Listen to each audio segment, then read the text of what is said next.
সকলকে সুন্দর আরেকটা দিনের শুভেচ্ছা। সকলকে শুভ সকাল। আশা করি সকলে ভালো আছেন। আজকে আমি 2রা নভেম্বর খ্রিস্টানরা যে মৃতলোক পর্ব, পরলোক পর্ব বা মৃত আত্মার পর্ব এরকমভাবে যে একটা পর্ব পালন করে, কিন্তু তারা হয়তো জানে না যে আত্মা কখনো মৃত্যু হয় না। সে যাই হোক, যে কবর দিবস বা পরলোকগতদের জন্য যে প্রার্থনার দিবস হিসেবে তারা যে পালন করে, সমস্ত খ্রিস্টান বা সমস্ত চার্চরা কিন্তু এটা পালন করে না। সেদিক থেকে ব্যাপটিস্ট চার্চ এবং জিহোবার সাক্ষী চার্চ এরা এটা পালন করে না। এটা আমার ভালো লাগে। আর এটা যেহেতু আমি পালন করি না, এই বিষয়ে এত আমি আগ্রহ নই। কিন্তু আপনারা জানেন আমার স্বামী হিন্দু ছিল, তো যেহেতু সে হিন্দু ছিল, এখন 2রা নভেম্বর যখন এই দিবসটা পালন করছে, কেন করছে, এসব প্রশ্ন তার ভিতর থেকে আসবে, এটা স্বাভাবিক। আর যেহেতু সে হিন্দু ছিল, তাদের মধ্যে মৃত দেহ পুরানো হয়, এটা একটা বিষয়। তারপরে যেহেতু মৃতদেহ বিষয়ে কিন্তু আমাদের বাইবেলে অনেক লেখা আছে, যেমন রাজা শৌলের পুত্র জোনাথনকেও কিন্তু পোড়ানো হয়েছিল। আরও এরকম অনেক আছে। আমি সেগুলোর দিকে যাচ্ছি না। আজকে আমার আলোচনার বিষয় সেগুলো না। আমার আলোচনার বিষয় হচ্ছে, তো যারা এটা পালন করে তাদের মধ্যে একজন ফাদার না, 2-1জনের সে প্রচার শুনেছে। ব্যাখ্যা শোনার পর সে আমার কাছে জানতে চেয়েছে। আমি এখানে স্ক্রিনে হয়তো এই ভিডিও প্লেটা আমি করতে পারতাম, চালাইতে পারতাম, কিন্তু আমি চালাবো না। সেই ফাদারকে সম্মানার্থেই চালাবো না, ঠিক আছে? তো এখন তার সেই বিষয়ে প্রশ্ন জেগেছে, এটাই স্বাভাবিক। সে জানে না, তাই সে প্রশ্ন করছে, বা প্রচারগুলো তার কাছে অদ্ভুত মনে হয়েছে। কেননা এর আগে যখন আমরা সন্ধ্যা প্রার্থনায় স্টাডিতে মৃতদের সম্পর্কে আলোচনা করেছি, আত্মা সম্পর্কে আলোচনা করেছি, এই প্রচারের সাথে এই ফাদারের প্রচার একদম বিপরীতমুখী ছিল, যার কারণে তার মনে প্রশ্ন উদয় হওয়াটা স্বাভাবিক। আর আপনারা জানেন, আমাকে একজনে যে পুনর্জন্ম ওই ভিডিওতে খ্রিস্টারি বলেছিল। এখন আমার প্রশ্ন হলো, আমি যখন বাইবেল থেকে সঠিক তাৎপর্য বার করছি, আমি কি খ্রিস্টারি, নাকি যারা ভুল ব্যাখ্যা করছে তারা খ্রিস্টারি? আমি জানি না। আপনারা সঠিক ব্যাখ্যা সহ বা প্রমাণ সহ, রেফারেন্স সহ যদি আমাকে সত্য দেখান, আমি সেটা গ্রহণ করতে প্রস্তুত। সেটা আমি, এটা নিয়েও আমি ভিডিও করেছি। এখন আমি যেটা বলছিলাম আর কি, ওই ফাদার জিএসকেল ভাববাদী 37 অধ্যায়, জিএসকেল ভাববাদী 37 অধ্যায় তিনি রেফারেন্সে নিয়ে আসছেন। বলছেন যে আমাদের ঈশ্বর সমস্ত কিছু করতে পারেন, তিনি সর্বশক্তিমান, শক্তিশালী। তিনি শুষ্ক অস্থিতেও মাংস দিতে পারেন, জীবন দিতে পারেন। তাহলে কবর থেকে কেন মানুষ উত্থাপিত হবে না? এইরকম বাক্য ব্যবহার করেছেন। তার মানে জিএসকেল ভাববাদী যে কারণে ভাববানী করেছিল, বিষয়টাই পুরো উল্টে গেছে। আসলে আমরা এটাই জানবো, জিএসকেল ভাববাদী কেন তার 37 অধ্যায়ে এবং কাদেরকে শুষ্ক অস্থির সাথে তুলনা করেছেন। এই শুষ্ক অস্থি বা যে হাড্ডি কঙ্কাল, এই হাড্ডি কঙ্কাল কাদেরকে বোঝানো হয়েছে? এটা কি সত্যি সত্যি হাড্ডি কঙ্কালের কথা বোঝানো হয়েছে? না, এখানে অস্থি এবং বা এই কঙ্কাল, শুষ্ক কঙ্কাল বলতে বোঝানো হয়েছে ইসরায়েল জাতিকে।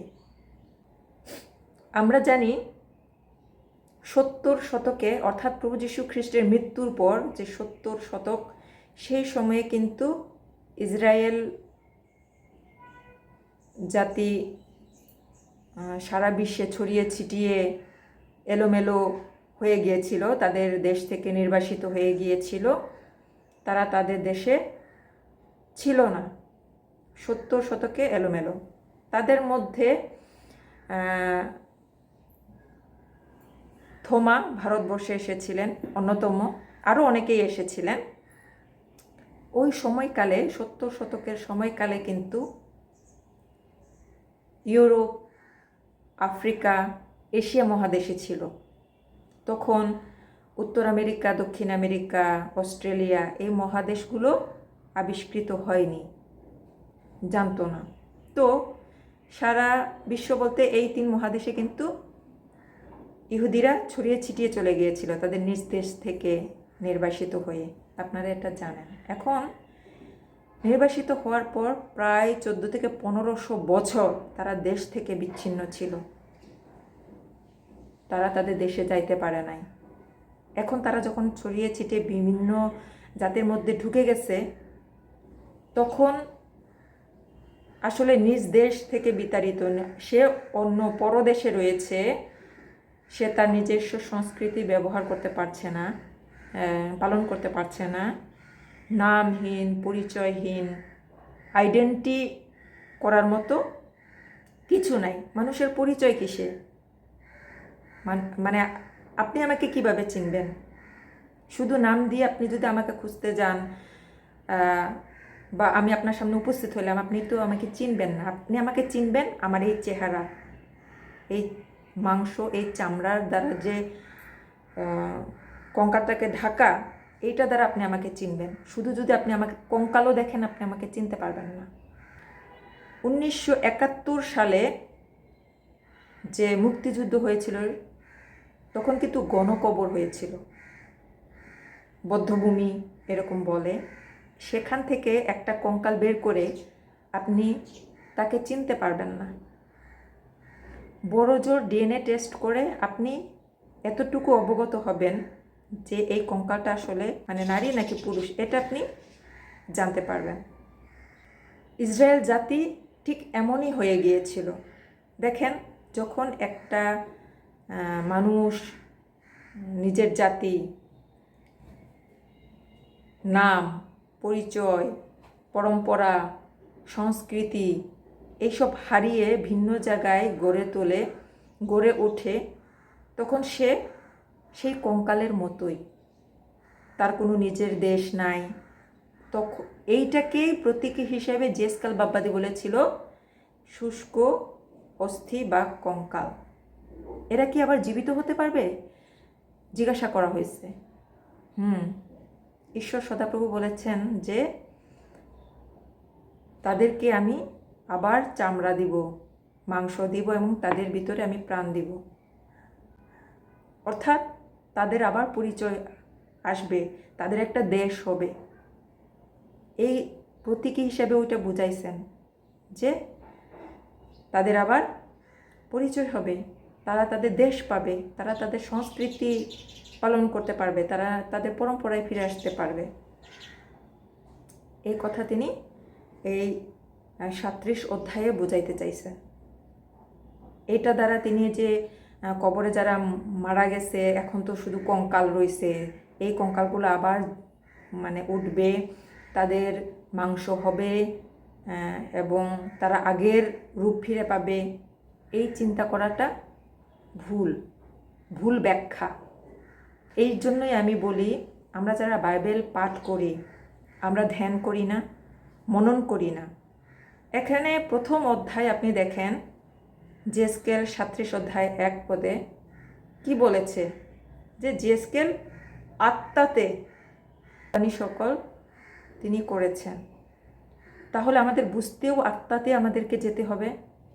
আপনি যদি আত্মাতে গমন না করেন, তাহলে আপনি সঠিক ব্যাখ্যা করতে পারবেন না। ওই ভুলভাল ব্যাখ্যাই করবেন যে এই কবর থেকে এই কঙ্কালগুলা উঠবে, সেখানে মাংস হবে, আবার আগের রূপ পাবে। এই ব্যাখ্যাগুলাই আপনারা করবেন। এটা তো একটা ভবিষ্যৎবাণী ছিল ইসরায়েল জাতিকে নিয়ে। তারা নিজ দেশ ছেড়ে বিভিন্ন জায়গায় ছড়িয়ে ছিটিয়ে তাদের পরিচয় বিহীনভাবে তারা ছিল বিভিন্ন জায়গায়। এইটাই কিন্তু সুস্পষ্টভাবে লেখা আছে, আমরা তো সেভাবে পড়ি না। আমি আরেকটা জিনিস বুঝাইতে চাই, যেমন গ্রাম থেকে শহরে যখন যারা এসে বাস করার পর তাদের যে সন্তান, তাদের সন্তানদের কথার অ্যাকসেন্ট কিন্তু পরিবর্তন হয়ে যায়, ভাষাগত পরিবর্তন, তার চলাফেরা কিন্তু পরিবর্তন হয়ে যায়। প্রথম প্রজন্ম মানে যে বাচ্চাটা যেটা যিনি গ্রাম থেকে এসে এখানে বাচ্চা জন্ম দিয়েছেন, তার গড়ে ওঠা তার প্রথম প্রজন্ম যদি এমন হয়, দ্বিতীয় প্রজন্ম, তৃতীয় প্রজন্ম, আপনি চিন্তা করেন, তাহলে ওরা নিজের দেশ থেকে 1500 বছর, 1500 বছর দূরে নাম পরিচয়বিহীন ভাবে অন্য জাতিদের সাথে বেড়ে উঠছে। তাহলে তাদের কথা আপনি চিন্তা করুন। সেটাই বলছে, তারা তাদের প্রাণ হারিয়ে ফেলেছে, তারা শুষ্ক কঙ্কালের মতো হয়ে গিয়েছিল, ওটা বুঝাইতে চাইছে। আরেকটা উদাহরণ, 1947 থেকে 1971 মধ্যে আমাদের বাংলাদেশ থেকে ভারতে অনেক লোক চলে গেছে। তাদের প্রথম প্রজন্ম হয়তো তার নিজ দেশের জন্য কান্নাকাটি করছে, দ্বিতীয় প্রজন্ম হয়তো একটু একটু গল্প করছে, কিন্তু থার্ড প্রজন্ম তাদের না মায়া থাকবে, না এখানে আসার জন্য তাদের তাগাদা থাকবে, তারা ওখানে মানিয়ে নিচ্ছে, ভারতীয় অ্যাকসেন্টে কথা বলছে। তাহলে চিন্তা করুন, তৃতীয় প্রজন্মে গিয়ে এমন অবস্থা হলে তারা 1500 বছর নিজের দেশ থেকে দূরে, এটাকে কিন্তু সেই কঙ্কালের সাথে তুলনা করছে। এইবার আমরা এর জীবন ফিরে পাওয়ার গল্পে যাই। 1860-এর দিকে প্রথম থিওডার নামের এক ব্যক্তি বলে যে আমাদের নিজস্ব জাতি লাগবে, মানে দেশ লাগবে। থিওডার নামের এক ব্যক্তি প্রথম তিনি এটা উপস্থাপন করেন। এরপরে উইলিয়াম সারভাইস ম্যান, তিনি 1885 সালে পুনরায় ইহুদিদের জন্য একটা দেশ চান। পরবর্তীতে 1918 সালে যে প্রথম বিশ্বযুদ্ধ, তখন ইংল্যান্ড তাদের ইউএন অর্থাৎ ইউরোপ ইউনিয়ন তাদের এই সংগঠন দ্বারা মানে ভোটের মাধ্যমে তারা ইসরায়েল জাতিকে একটা দেশ দেওয়ার জন্য স্বীকৃতি জানান, মানে দেশ দেন, ঘোষণা করেন। এরও অনেক কারণ আছে। তাদের পক্ষে ইহুদির যে পরামর্শক এবং ইহুদির দ্বারা যে উপকার, এই কারণে তারা রাজি হয়েছে। ওই সময়ে কিন্তু যে ইংল্যান্ড অনেক সমর্থ একটা জাতি ছিল, তাই তারা এটা সঁপে দেওয়ার জন্য, আমরা জানি ইংল্যান্ড সারা বিশ্ব জয় করে ফেলেছিল, ভারতও 200 বছর শাসন করেছে। তো ওই সময় তারা ইসরায়েল জাতিকে, যেহেতু একজন ইহুদির কারণে তারা বিশ্বযুদ্ধ জয় করতে পেরেছিল, তো সেই কারণে তারা ইহুদিকে একটা দেশ দিতে রাজি হয়েছিল। যিনি মানে যার কারণে যুদ্ধটা জয়ী হয়েছিল তাকে বলেছিল তুমি কি চাও, সে কিন্তু নিজের জন্য ব্যক্তিগত কিছু চায় নাই, বলছে আমার জাতির জন্য একটা দেশ চাই। পরে সেই ইসরায়েল দেশটা তারা ঘোষণা করে। আর এইভাবেই জেস্কেল ভাববাদী 37 অধ্যায় 14 পদ এখানে পূর্ণতা প্রাপ্ত করে। দেখছেন, জেস্কেল 37 অধ্যায় 4 পদ, শুষ্ক অস্থি, এটা কি সেটা জানালাম। এবার ওরা যে জীবন ফিরে পাইল বা দেশ নিজেদের আইডেন্টিটি ফিরে পাইল, অর্থাৎ মাংস বা চামড়া পাইল, তাদের পরিচয় পাইল, জীবন পাইল, সেটা হচ্ছে জেস্কেল 37 অধ্যায় 14 পদে পূর্ণ হয়। যদিও পূর্ণ হয়, তথাপি কিন্তু তখনই ইসরায়েলে কিছু সংখ্যক ইহুদি মাত্র বসবাস করতেছিল। প্রায় 30 বছর পর, অর্থাৎ 1918 সালে দেশ দেওয়া হয়, কিন্তু 1948 সালে তারা মানে তাদের নিজ দেশে বসবাস করার জন্য পাকাপাকিভাবে তারা এখানে চলে যায়। 1948 সালের 14ই মে ইসরায়েলকে স্বাধীন রাষ্ট্র হিসাবে ঘোষণা করা হয়।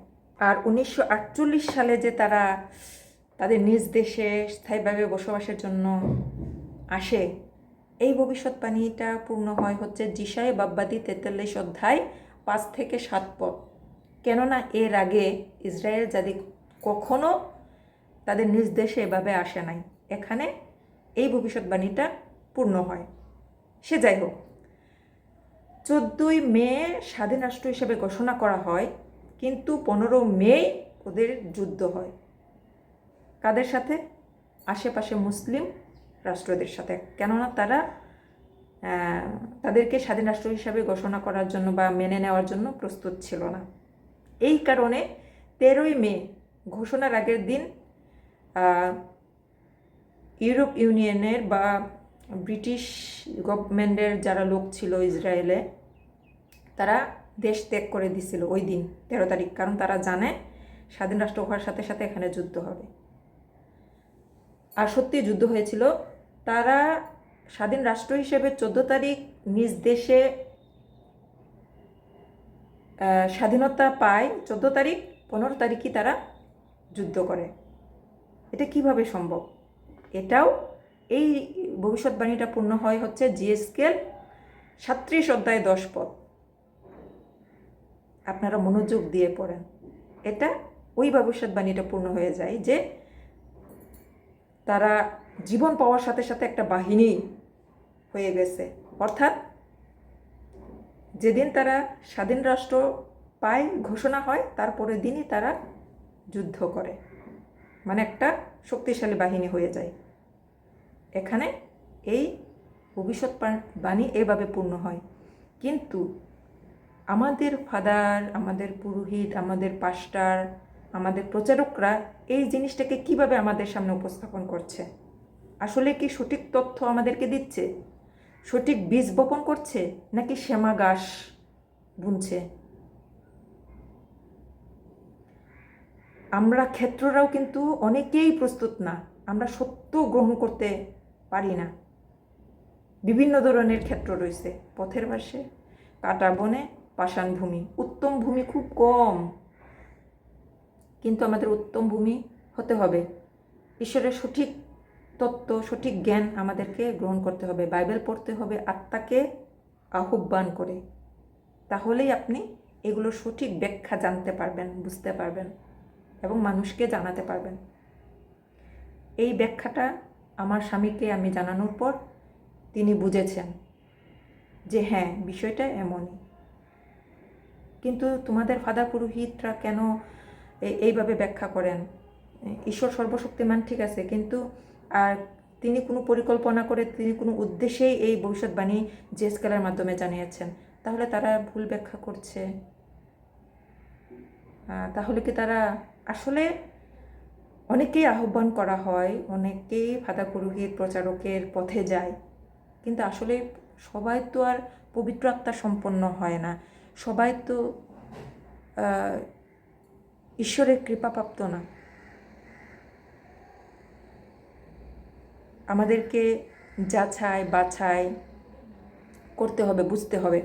আরেকটা জিনিস দেখেন, ইরানে কিন্তু যুদ্ধ, কয়েকদিন আগে যুদ্ধ ভাব, কীরকম একটা বিদ্রোহ, দেশে গণ্ডগোল, বিশৃঙ্খলা, অনেকেই কিন্তু অনেক রকম ভিডিও বানাইছে। ভারতীয়রাও ভিডিও বানাইছে, এখন ইরান হিন্দু রাষ্ট্র হয়ে যাবে, এই বিভিন্ন ধরনের ভিডিও আমার সামনে আসছে ইউটিউবে, যে ইরান এই হয়ে যাবে, ইরান সেই হয়ে যাবে। হয়তো খ্রিস্টানরাও বলছে এটা খ্রিস্টান রাষ্ট্র হয়ে যাবে, কিন্তু এটা হাস্যকর। আপনি যদি ঈশ্বরকে বিশ্বাস করেন, বাইবেলকে বিশ্বাস করেন, তাহলে আপনি আপনার পদে স্থির থাকবেন। আমি কিন্তু স্থির ছিলাম। আমি জানি এখন এই বিদ্রোহ উঠছে, এটা দমন হয়ে যাবে।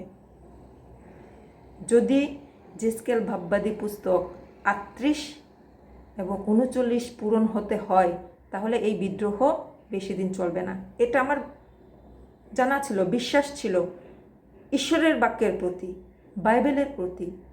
এই যে জেসকেল বাব্বাদি পুস্তক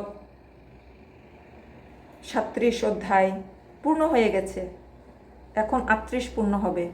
এটা তো সেদিন পূর্ণ হওয়া। আমি তো সালগুলোও আপনাদের সামনে তুলে ধরলাম। এখন 38 চলমান এবং হতে দেখব, হয়তো আমরা 39 পূর্ণ হবে। এইভাবে আমাদেরকে, আমি আগেও বলেছি যে বিশ্ব রাজনীতি আপনারা দেখুন, পরিস্থিতিগুলো বোঝার চেষ্টা করুন এবং বাইবেলে চোখ রাখুন। আপনাকে পথ প্রদর্শন করবে, দেখাবে আসলে কি হচ্ছে, তাহলে আপনি আপনার ইয়াতে স্থির থাকতে পারবেন। কিন্তু আপনি যদি বাইবেল না বুঝেন এবং পরিস্থিতিও না বুঝেন, তাহলে সাধারণ মানুষের মতো জীবনটা বেকার হয়ে যাবে আর কি। সে যাই হোক, সকালে ভালো থাকবেন, সুস্থ থাকবেন। ভিডিওটা অনেক লম্বা হয়ে গেল, একটু দয়া করে দেখবেন। সকলকে ধন্যবাদ।